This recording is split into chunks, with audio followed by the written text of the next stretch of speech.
Em coletiva de imprensa, os senadores Marcos Rogério e Renzi rebateram narrativas de Renan Calheiros e Randolfo Rodrigues, além de apontarem elementos cruciais do enfrentamento realizado pelo governo Bolsonaro à pandemia. Os senadores explicaram que os depoimentos mostraram que não houve qualquer negligência do governo federal nas negociações com a Pfizer, como diziam Renan e Randolph. O senador Marcos Rogério disse: "O Ministério da Saúde estava tratando com a Pfizer.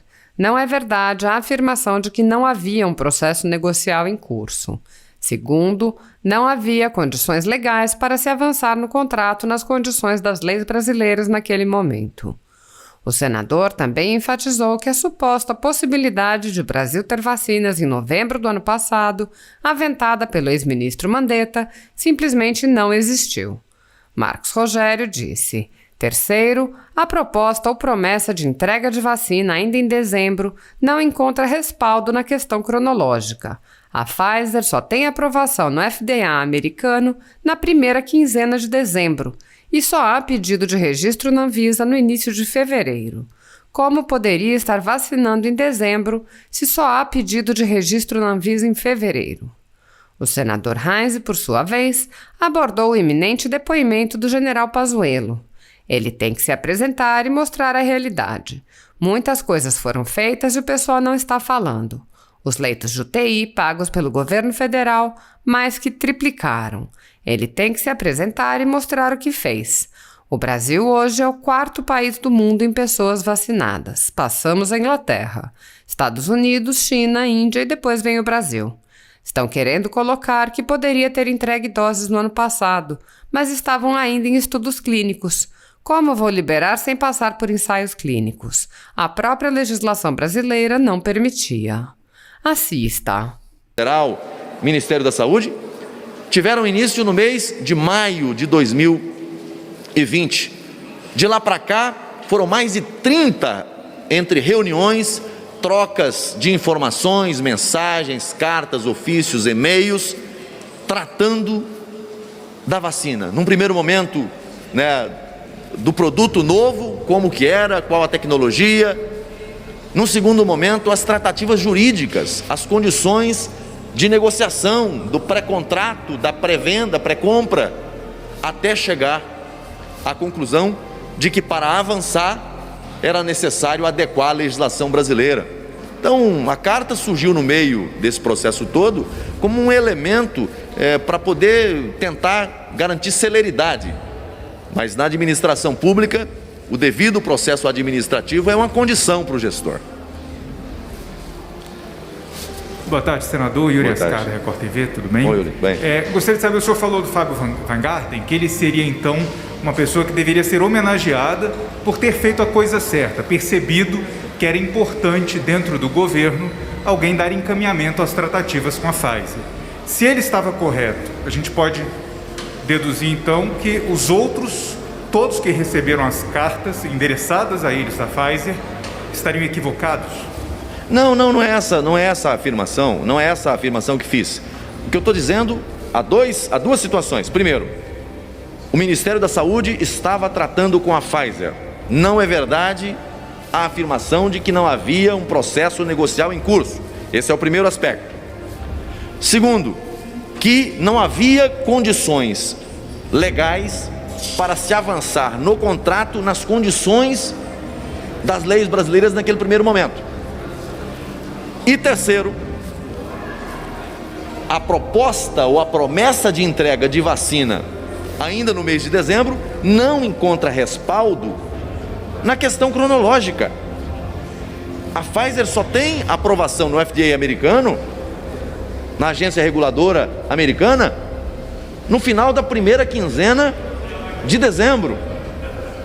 Só há pedido de registro na Anvisa no início de fevereiro.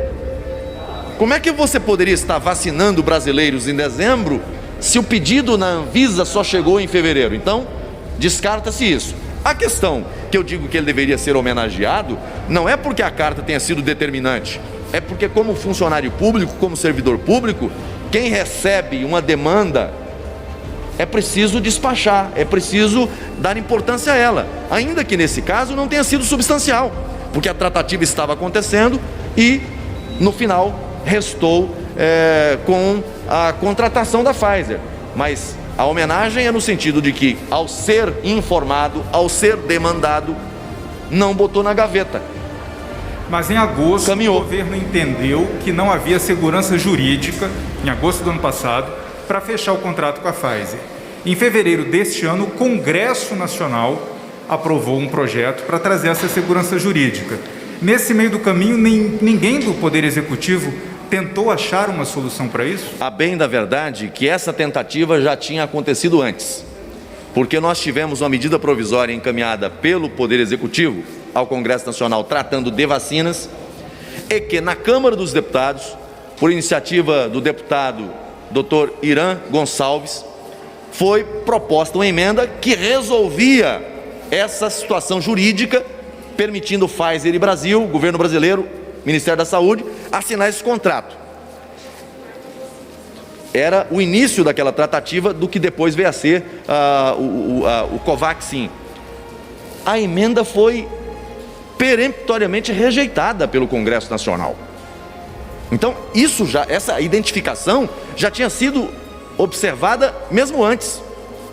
A emenda foi apresentada e foi rejeitada. Só houve a solução jurídica depois da intervenção do presidente do Senado, senador Rodrigo Pacheco, que ouviu a farmacêutica, junto com outros senadores, dialogou com o governo, mediou, colocou o projeto, aprovamos no Senado, aprovado na Câmara e depois sancionado pelo governo, pelo presidente da República. Então, os fatos, ele tem começo, meio e fim.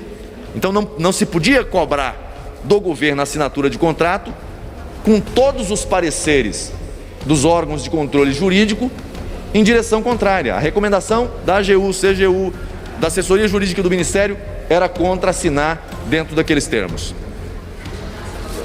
Oi, testando. Senador, o governo não assinou porque a Pfizer ainda não tinha, por exemplo, enviado o pedido para a Anvisa. Só que o governo assinou com outros laboratórios antes desse pedido existir.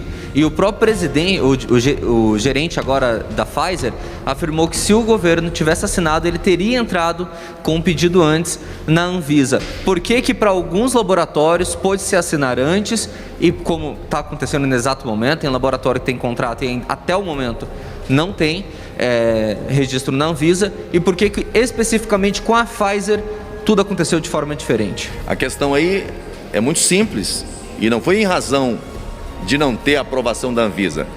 O que você não podia fazer, vou reposicionar minha fala, o que não podia haver é vacinação de brasileiros em dezembro, porque não havia aprovação na Anvisa. A contratação, se a condição jurídica permitisse, poderia ter acontecido. E por que outros fornecedores de vacina, laboratórios, conseguiram contratar antes? Certamente porque as cláusulas contratuais não chegam nem perto daquelas apresentadas pela Pfizer, simplesmente por essa razão. Esse modelo da Pfizer é um modelo que outros países, ele próprio disse ali, outros países questionaram também, mas eles sustentaram a manutenção do contrato naqueles termos e houve a necessidade de adequar a legislação brasileira para que assim fosse firmado o contrato. Ok, gente? Ok. Obrigado, gente. Acabamos de ver as palavras aí do senador Marcos Rogério, ali no púlpito que é montado na saída da sala do corredor, onde fica a sala da CPI da pandemia. Os senadores normalmente se apresentam ali, comentam o depoimento do dia e algumas opiniões sobre o andamento dos trabalhos. Na semana que vem, nós teremos 3 outros depoimentos já agendados, sempre às terças, quartas e quintas, que são os dias programados para as sessões da CPI. Está previsto o ministro primeiro, o ex-ministro das Relações Exteriores, o Ernesto Araújo, na terça-feira, e na quarta-feira, o ex-ministro da Saúde, Pazuello, que teria sido marcado já na semana anterior, mas precisou cancelar, anunciando que teve contato com pessoas que foram diagnosticadas com o coronavírus. Estamos agora com outro senador no púlpito. Vamos retornar lá para ouvir a entrevista ao vivo. Transferência de tecnologia é uma posição.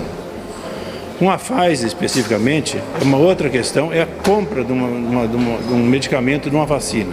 Então são situações diferentes. Ali houve um acordo de transferência de tecnologia entre a AstraZeneca, Oxford, com a Fiocruz e o governo brasileiro. E o caso da Pfizer foi a venda de um produto que desde maio, junho, julho já estava sendo acertado junto ao Ministério da Saúde, a negociação, depois entra o estudo, né, necessário, e depois a Fiocruz, a Anvisa, quando eles entraram com o processo lá. Então, só olhar para vocês. Nos Estados Unidos, a aprovação foi em 11 de dezembro. No Canadá, 9 de dezembro. Comunidade Europeia, 21 de dezembro. Suíça, 19 de dezembro. Austrália, 25 de 11. E no Japão, 14 de fevereiro. Então, essa questão que já podia ter 2, 3, 4, 5 milhões de doses no ano passado, aqui está vendo os outros países. O primeiro país que trouxe a vacina, que a vacina aplicada, foi na Inglaterra, em 8 de dezembro. Senador, o depoimento de hoje mostra, na visão do senhor, que o secretário de Comunicação, Fábio Weingarten, na verdade, era dispensável no processo de negociação. Enfim, ele se apresentou como uma pessoa que pegou uma carta, que levou ao presidente e que começou a atuar em cima de alguma coisa que, na verdade, já vinha sendo atuada?